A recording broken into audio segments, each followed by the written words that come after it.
انفرادی طور پر نیکی اور بدی کا علم میرے اور آپ کے نفس کے اندر ودیعت شدہ ہے. وَنَفْسٍ وَمَا سَوَّاهَا فَأَلْهَمَهَا فُجُورَهَا وَتَقْوَاهَا، یہ موجود ہے. لیکن یہ کہ معاشرتی نظام میں عورت اور مرد کے درمیان کیا توازن ہو، ان کے حقوق و فرائض کا توازن. دنیا میں کیا ہوتا رہا ہے اور ہو رہا ہے آج بھی، یا عورت جوتی کی نوک کے برابر ہے، کوئی اس کی حیثیت نہیں، بھیڑ بکری کی طرح ملکیت ہے، اس کے کوئی حقوق نہیں. اور یا عورت کلوپیٹرا بن کر پورے ملک کی قسمت کا بیڑا غرق کرتی ہے، انسانوں کے شانہ بشانہ ہو کر وہ در حقیقت خاندانی نظام کو برباد کرتی ہے. ان دونوں کے درمیان توازن کیسے قائم کیا جائے؟ اب آپ سوچئے، تجزیہ کیجئے. اگر مرد سوچے گا، نظام بنائے گا، تو وہ اپنے احساسات سے تو واقف ہے، عورت کے احساسات و جذبات سے تو واقف نہیں ہے. عورت نظام بنائے گی تو وہ اپنے احساس و جذبات سے واقف ہے، وہ مرد کے احساسات و جذبات سے واقف نہیں. یہ عادلانہ نظام وہی ہستی دے سکتی ہے جس نے مرد کو بھی پیدا کیا، عورت کو بھی پیدا کیا. ایک امپلائر امپلائی ریلیشن شپ ہے، کارخانے دار ہے، وہ لوگوں کو رکھتا ہے مزدور. اب جو بھی پروڈکشن ہو رہی ہے، جو نفع ہو رہا ہے، اس میں کتنا حصہ مزدور کا ہونا چاہیے، کتنا سرمایہ دار کا ہونا چاہیے، کون طے کرے گا؟ یا سرمایہ دارانہ نظام بن جائے گا اور مزدور کمر توڑنے والی محنت کرنے کے باوجود زندگی کے بنیادی جو تقاضے ہیں ان کو بھی حاصل نہیں کر سکے گا. میں نے آپ کے ممبئی شہر میں جو اس وقت دیکھا ہے، یہ جو چھوٹے چھوٹے خانے بنے ہوئے کبوتروں کے سے جن میں انسان رہ رہے ہیں اور پوری پوری زندگی ان میں گزارتے ہیں، یہ انسان، جبکہ اونچے اونچے محل موجود ہیں، بڑی بڑی عمارتیں موجود ہیں، ایکڑوں پر پھیلی ہوئی کوٹھیاں موجود ہیں. یہ ہے ننگا کیپٹلسٹک نظام، ننگا عریاں. اسی کا رد عمل تھا جو کمیونزم کی شکل میں ظاہر ہوا. ایکوالٹی ہونی چاہیے، لیکن اس کمیونزم نے شکل اختیار کر لی ون پارٹی ڈکٹیٹرشپ. تمہیں کوئی حق حاصل نہیں ہے، نہ کچھ کہہ سکتے ہو، نہ تنقید کر سکتے ہو، نہ رائٹ آف ایسوسیشن ہے، نہ right of expression of opinion ہے. بس کام کرو، تنخواہ لو، روٹی کھاؤ، اللہ اللہ خیر سلام. یہی وجہ ہے کہ وہ نظام بھی مر گیا. اسی طریقے سے کسی بھی نظام میں اگرچہ حاکم مطلق تو اللہ ہے، پھر بھی کوئی نظام آپ بنائیں گے تو کچھ حکام ہوں گے، اولو الامر ہوں گے.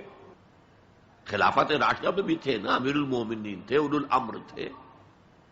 عوام میں اور ان کے درمیان حقوق و اختیار کا توازن کیا ہو، کون طے کرے گا؟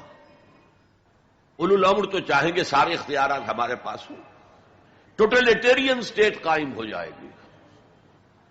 عوام چاہیں گے ہمارے پاس ہوں اور ہمیں اتنی آزادی ہو کہ مادر پدر آزاد ہو جائیں، جو چاہیں کریں. ہومو سیکشول ہو جائیں، ہومو سیکشول میرجز کریں، ہمیں کوئی روکنے والا نہ ہو. تو میں نے آپ کو بتایا اجتماعی نظام کے یہ تین گوشے ہیں: معاشرتی نظام، معاشی نظام، سیاسی نظام. آج کے انسان کی اصل ضرورت یہ ہے، اس لیے کہ اس طرح کا ہمہ گیر نظام اس سے پہلے تھا ہی نہیں. لوگوں کو آزادیاں تھیں.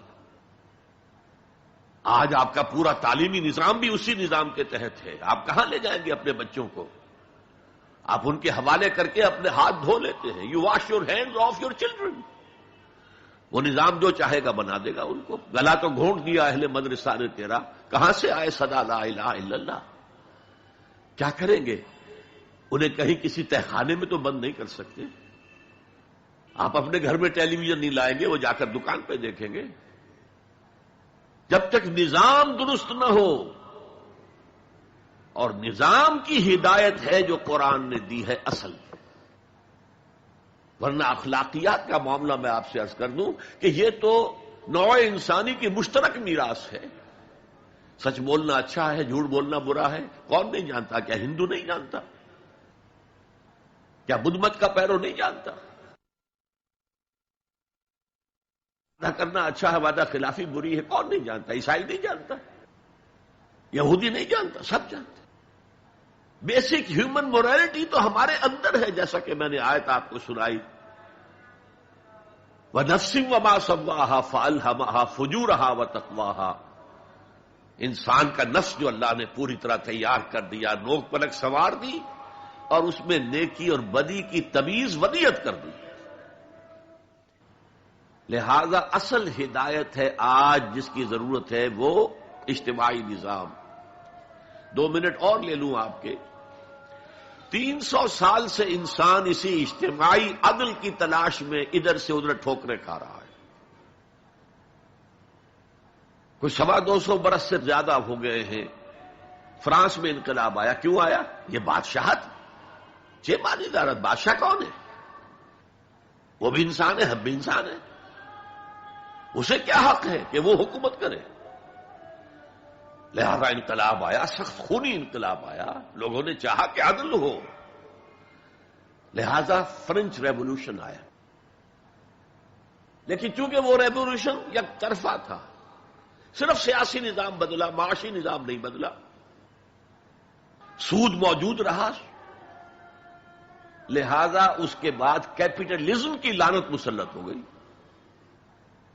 پہلے لارڈز اینڈ بیرنز اور بڑے بڑے زمیندار اور جاگیردار سروں پر مسلط تھے، اور اب کارخانے دار اور کیپٹلسٹ مسلط ہو گئے۔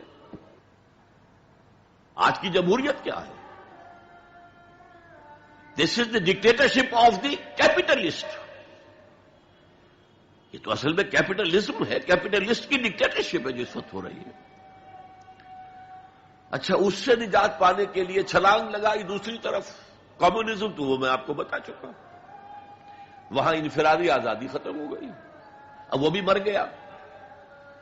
اب فوکو یاما نے تو کتاب لکھ دی اینڈ آف ہسٹری، بس ثابت ہو گیا کہ ہمارا نظام لبرل سیکولر ڈیموکریسی اور انٹرسٹ بیسڈ کیپٹلزم، اس سے بہتر کوئی نظام ہے ہی نہیں، سب ختم ہوگا۔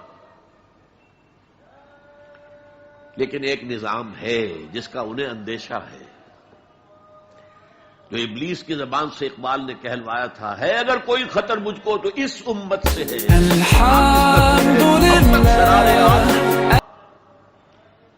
خال خال اس قوم میں اب تک نظر آتے ہیں، وہ کرتے ہیں اشک سحر گاہی سے جو ظالم وضو۔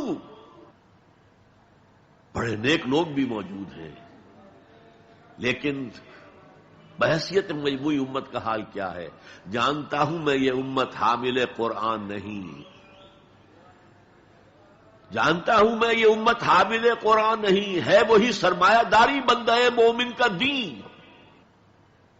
جانتا ہوں میں کہ مشرق کی اندھیری رات میں بے ید بیضا ہے پیران حرم کی آستی، پیر ہیں، مرشد ہیں، ان کی آستینوں میں ید بیضا نہیں ہے، حضرت موسیٰ والا۔ بہرحال